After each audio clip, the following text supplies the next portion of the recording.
Hi friends, welcome to Bangla activity চ্যানেলে সবাইকে স্বাগত। ডিএ নিয়ে একটি সুখবরের কথা এই ভিডিওতে আমরা আলোচনা করব।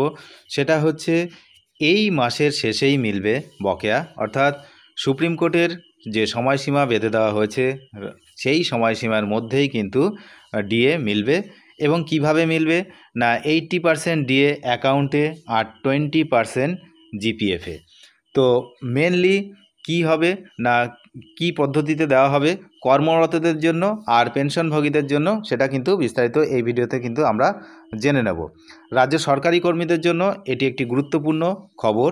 দীর্ঘদিন ধরে বকেয়া যে মহার্ঘ ভাতা তার জন্য সেটা পেমেন্ট করার জন্য রাজ্য সরকার কিন্তু একটি বড় পদক্ষেপ নিতে চলেছে। যেটা নবান্ন সূত্রে জানা গেছে যে কর্মীদের বকেয়া ডিএর 25% মেটানোর জন্য রাজ্য সরকার প্রস্তুতি শুরু করেছে এবং খুব শীঘ্রই এ বিষয়ে বিজ্ঞপ্তি জারি করা হবে। এই পদক্ষেপ নিঃসন্দেহে রাজ্যের লক্ষাধিক অর্থাৎ প্রায় 10 লক্ষ সরকারি কর্মী এবং পেনশনভোগী নিয়ে তাদের মধ্যে কিন্তু একটা স্বস্তির খবর। তো যেটা জানা যাচ্ছে যে আর্থিক ব্যবস্থা ও অর্থের উৎস কিভাবে হয়েছে সেটা আগেও আমরা একটা করে একটু করে জানতে পেরেছি। তবে মোট যে 40,000 কোটি টাকা বাকি, তার 25% অর্থাৎ প্রায় 10,000 সামথিং।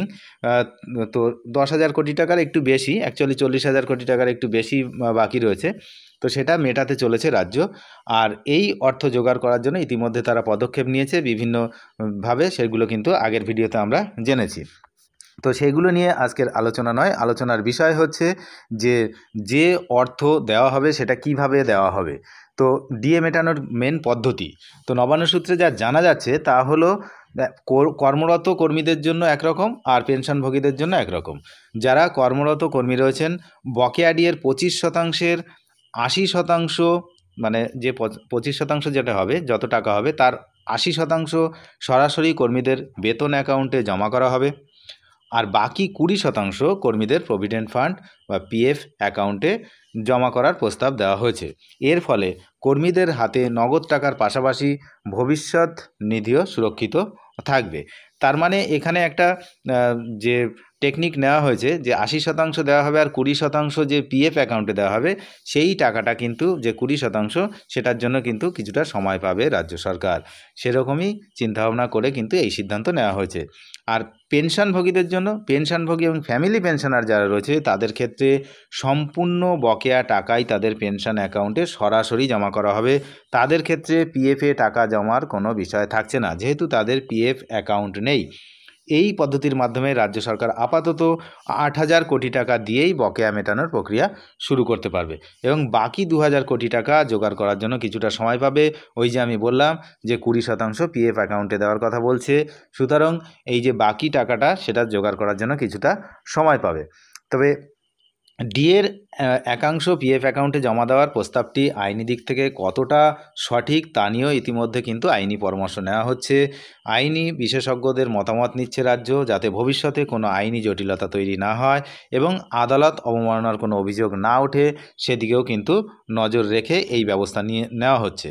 তাহলে সব মিলিয়ে এই সপ্তাহের মধ্যে বকেয়া ডিএ মেটানোর ব্যবস্থা করার নির্দেশ দেওয়া হয়েছে।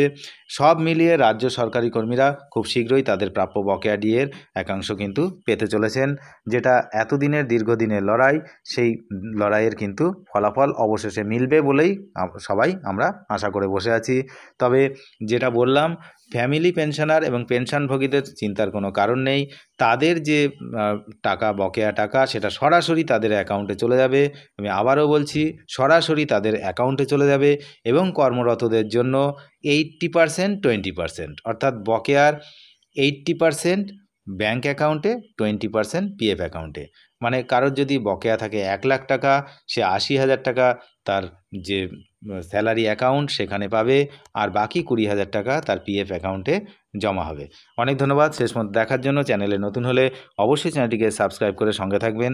ডিএ সম্পর্কিত সমস্ত লেটেস্ট আপডেট এখান থেকেই পাওয়া যায়। Thank you.